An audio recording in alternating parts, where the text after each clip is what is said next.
berperilaku negatif, auranya pun akan meredup. Katuranggan dan ciri mati pada perkutut bukanlah sekedar ciri fisik. Itu adalah tanda lahir spiritual, sebuah petunjuk tentang potensi tuah yang ia bawa. Ada yang tuahnya untuk kewibawaan, sambil membasuh, bacalah doa atau rapalan. Anda bisa membaca salawat Nabi berulang kali, Sallallahu ala Muhammad, atau melantunkan doa niat dalam hati. Du Gusti ingkang Moho Suci, kulo nyuwun pangestu, kulo niat sesuci manuk perkutut, sebut nama perkutut jika ada.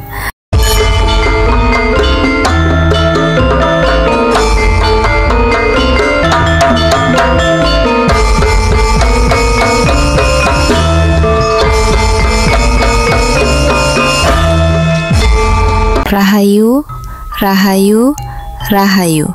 Salam sejahtera bagi kita semua, para penjaga warisan adiluhung Nusantara.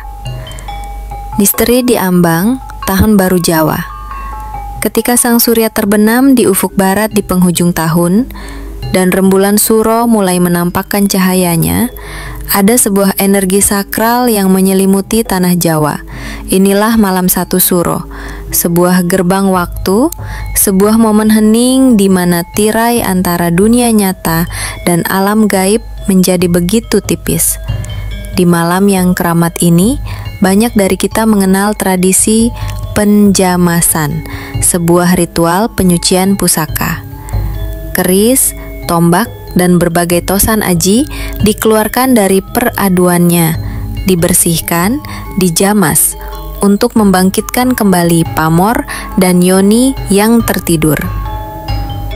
Namun, ada satu pusaka yang seringkali luput dari perhatian halayak ramai. Ia tidak terbuat dari logam, tidak disimpan dalam warangka. Ia adalah pusaka yang hidup, bernafas, dan memiliki ikatan batin yang kuat dengan pemiliknya. Dialah burung perkutut Katuranggan. Di channel Sobat Jejak Alam ini, kita akan mengupas tuntas sebuah ritual yang langka dan mendalam, jamasan perkutut di malam 1 suro. Bagaimana cara memperlakukannya sebagai pusaka hidup? Apa makna di balik mandi kembang untuk sang burung? Dan benarkah ritual ini mampu membangkitkan tuah kerejekian, kemakmuran, dan kesuksesan di tahun yang baru? Mari kita selami bersama. Filosofi malam 1 suro dan konsep penyucian. Untuk memahami mengapa penjamasan dilakukan tepat di malam 1 suro, kita harus memahami filosofinya. 1 suro bukanlah perayaan gegap gempita. Ia adalah momen mawas diri, introspeksi, dan kembali ke titik nol. Para leluhur kita memandangnya sebagai hari penyucian agung. Bayangkan diri kita dan semua yang kita miliki, termasuk pusaka dan perkutut kita, telah melalui perjalanan selama 1 tahun penuh. Selama itu, kita menyerap berbagai macam energi, baik positif maupun negatif. Ibarat sebuah wadah, ia mulai terisi oleh debu dan kotoran energi dari hiruk-pikuk kehidupan. Malam 1 suro adalah saatnya kita mengosongkan wadah tersebut. Melakukan penyucian atau penjamasan adalah tindakan simbolis sekaligus spiritual untuk melepaskan semua energi negatif yang menempel, menetralisir, dan menyiapkan kembali wadah tersebut untuk diisi dengan energi positif yang baru untuk setahun ke depan. Inilah mengapa air menjadi elemen sentral. Air adalah pembersih universal, ditambah dengan kembang setaman atau bunga-bunga pilihan yang masing-masing memiliki frekuensi dan makna filosofis. Proses penyucian ini menjadi lebih dari sekedar mandi biasa. Ia menjadi sebuah ritual untuk menyelaraskan kembali diri kita dan pusaka kita dengan frekuensi alam semesta yang murni. Makna perkutut sebagai pusaka hidup. Sekarang mari kita bicara tentang konsep pusaka hidup. Apa bedanya dengan keris? Keris memiliki yoni, energi yang tersimpan di dalamnya, namun energinya cenderung pasif. Ia perlu diaktifkan oleh pemiliknya. Perkutut di sisi lain adalah entitas yang dinamis. Ia memiliki yoni, pamor, katurangan, dan ciri mati, tetapi ia juga memiliki nyawa, kehendak, dan rasa. Ia adalah partner spiritual. Ikatan batin atau chemistry antara pemilik dan perkututnya adalah kunci utama. Ketika kita merawatnya dengan baik, perkutut akan memancarkan aura positif yang mempengaruhi lingkungan sekitarnya termasuk pemiliknya. Sebaliknya, jika ia terabaikan atau pemiliknya berperilaku negatif, auranya pun akan meredup.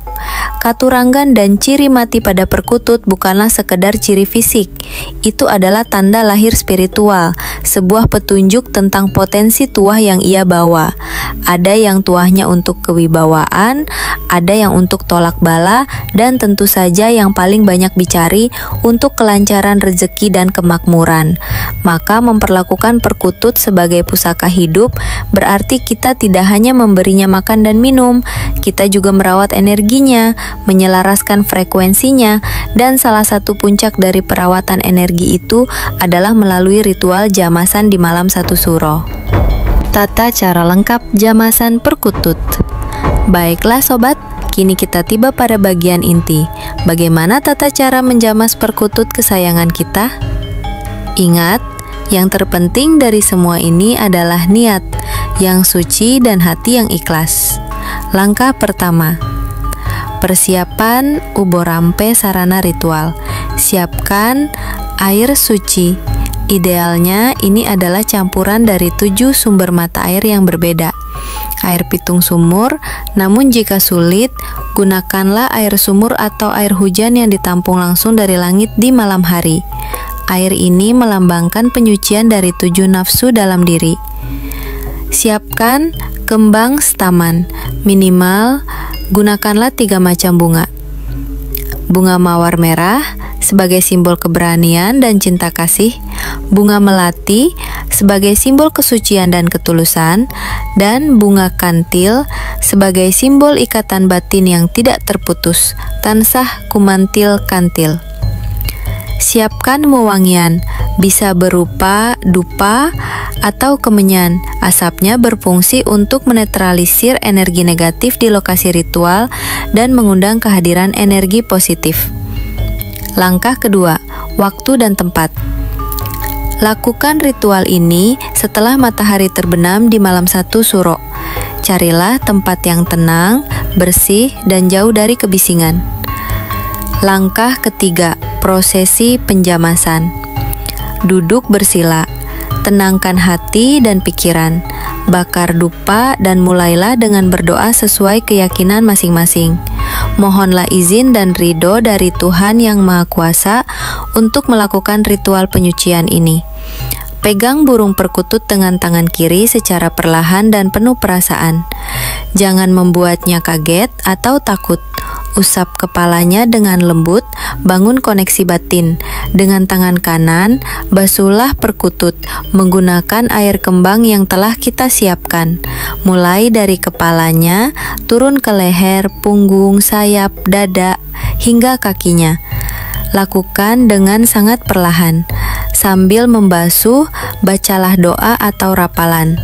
Anda bisa membaca salawat Nabi berulang kali, Sallallahu ala Muhammad, atau melantunkan doa niat dalam hati.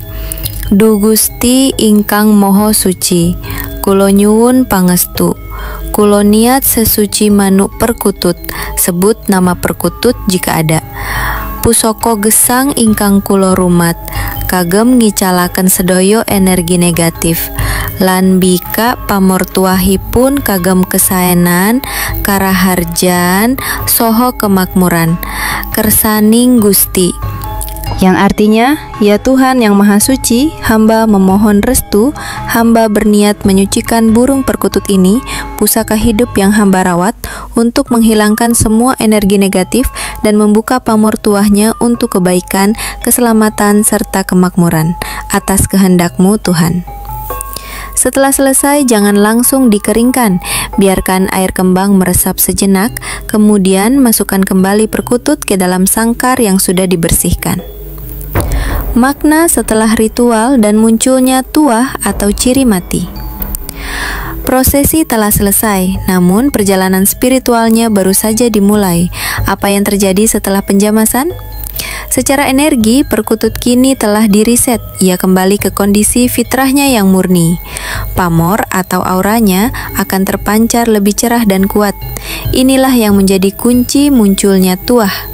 Keesokan harinya dan beberapa hari ke depan, perhatikanlah perilaku sang perkutut. Biasanya, ia akan menjadi lebih tenang, rajin berbunyi, manggung, dengan suara yang lebih jernih. Ini adalah pertanda baik bahwa proses penyelarasan berhasil dan akan muncul katurangan sesuai selaras dengan pemiliknya. Tuah kerejekian, kemakmuran, dan kesuksesan tidak datang seperti membalikan telapak tangan. Ia adalah manifestasi dari harmoni yang tercipta. Aura positif dari perkutut yang telah suci akan menarik hal-hal positif datang ke dalam kehidupan pemiliknya. Peluang usaha terasa lebih mudah, hubungan sosial lebih harmonis, dan suasana rumah menjadi lebih tentram. Itulah makna tuah yang sesungguhnya, bukan pesugihan, tapi sebuah vibrasi keberuntungan yang aktif. Refleksi dan pelestarian budaya. Sobat Jejak Alam, Jamasan Perkutut di Malam Satu Suro adalah sebuah mahakarya budaya spiritual. Ia mengajarkan kita tentang keharmonisan, tentang rasa hormat kepada semua makhluk, dan tentang kekuatan niat yang tulus. Pada akhirnya, perkutut hanyalah perantara. Tuah terkuat bersumber dari Sang Maha Pencipta, dan kunci untuk mengaksesnya ada di dalam diri kita sendiri, hati yang bersih, dan perilaku yang lurus. Semoga pengetahuan ini bermanfaat dan bisa menjadi pengingat bagi kita semua untuk terus menjaga dan melestarikan warisan leluhur yang tak ternilai harganya. Lakukan dengan keyakinan atau ambil hikmahnya sebagai pengetahuan budaya. Bagaimana pengalaman Anda dengan Malam Satu Suro? Apakah Anda juga melakukan ritual tertentu? Bagikan cerita Anda di kolom komentar. Mari kita berdiskusi dan saling belajar. Akhir kata, terima kasih telah menyimak. Jangan lupa subscribe, like, dan bagikan video ini. Sampai jumpa di penjelajahan selanjutnya. Rahayu, Rahayu, Rahayu.